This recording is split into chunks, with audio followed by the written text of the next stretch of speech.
Let's go through a few of the symbols that we've got on the chart. So it starts off with a triple P here. That stands for pianissimo, which is very, very soft.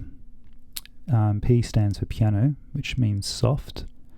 And then you've got a crescendo here, which is gradually getting louder. So you're going from very, very soft to soft. That's kind of the transition there. It's basically this fade in that we're trying to replicate. So yeah, that's what's going on there with those dynamics. What else have we got going on? There's these little lines here underneath the A's here, first beat of the three each time. They're called tenutos. It means just to play with a little bit more emphasis.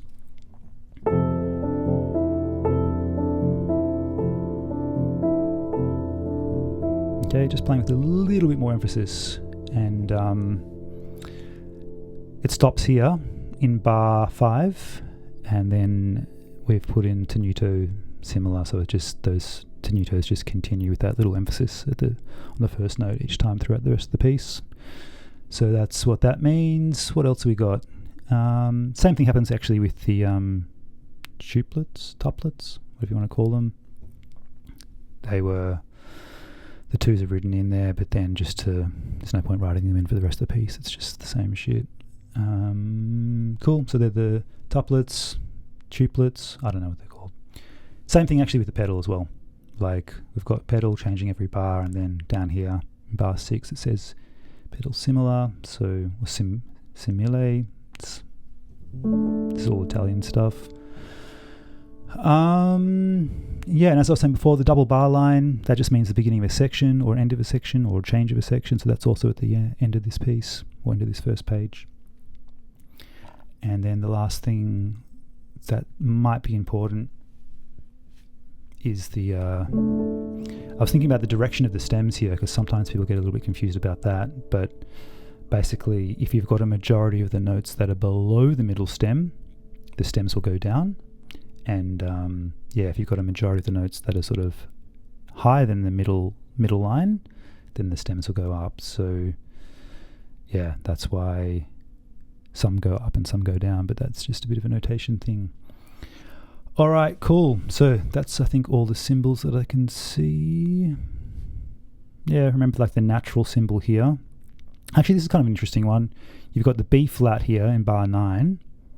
And then here you've got a natural symbol which cancels out a sharp or a flat. But remember, the flats or the sharps, these accidentals is what we call them, they only last till the end of the bar. If there's a key signature at the very top, then that will be throughout the entire piece. But because there's no key signature, or there is a key signature, there's just no sharps or flats in the key signature, we've got a B flat here. But then in bar 10, there's a B natural. If we didn't have that natural symbol in there, we would still play the B, because the B flat has disappeared after the end of bar 9. But this is what I call a courtesy natural, so it's just there just to sort of be as a little reminder that we're no longer on B flats, even though you need to play it as a B natural. So that's a cool little bit of trivia there. That's very, very common. You can't even, in the notation software that I was using to do the songbook, I can't even delete that symbol. If I try to delete that natural symbol, it's just not possible. It's there by default. They won't ever continue beyond that bar, but it'll always be the bar afterwards if it's going to be a white key instead of a black key from the previous bar. Alrighty, there's a few last things that we're going to cover in the tutorial today. And one of those things is we're going to learn another polyrhythm. So we've done the 3/2 polyrhythm, where my right hand is doing 3 and the left hand is doing 2. There's one other sort of common polyrhythm that you'll come across in music, and that's a 4/3 polyrhythm, which sounds more complicated than it actually is. And the way you do a 4/3 polyrhythm is you go, instead of going together, together, right, left, right, together, right, left, right, for our 3/2, 4/3 is like this. Together, right, left, right, together, right, left, right, together, right, left, right, together, right, left, right. One of the other ways of thinking about it is a pickup line, actually. Do you come here often. Do you come here often?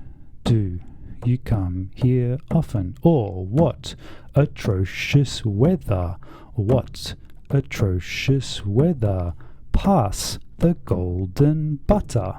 Pass the golden butter. Where my right hand is doing 4 and the left hand's doing 3. So 1, 2, 3, 4. 1, 2, 3, 4. Or the left hand. 1, 2, 3. 1, 2, 3.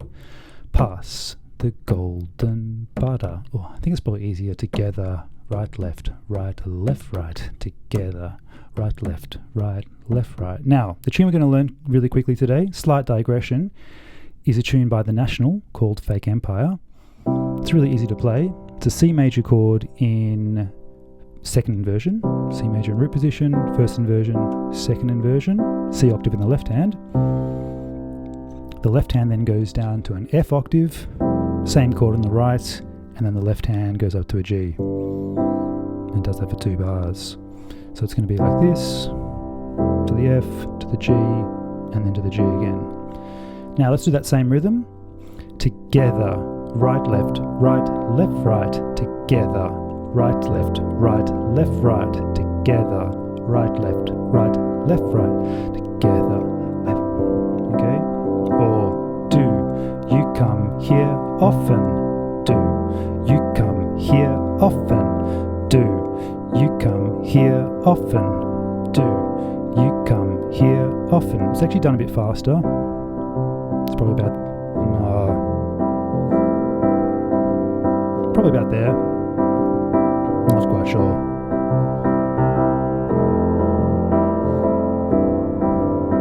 I'm kind of feeling this, I'm not really counting it. Do you come here often? Do you come here often? What atrocious weather? What atrocious? Together, right, left, together. Right, left, together. Right, left, right.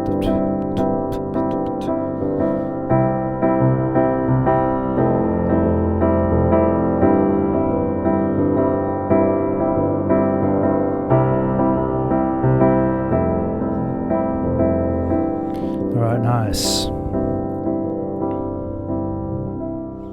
Alright, cool. So that's The National, Fake Empire. Great tune. Great album. Alright, there's a couple last things we're going to look at. We're going to have a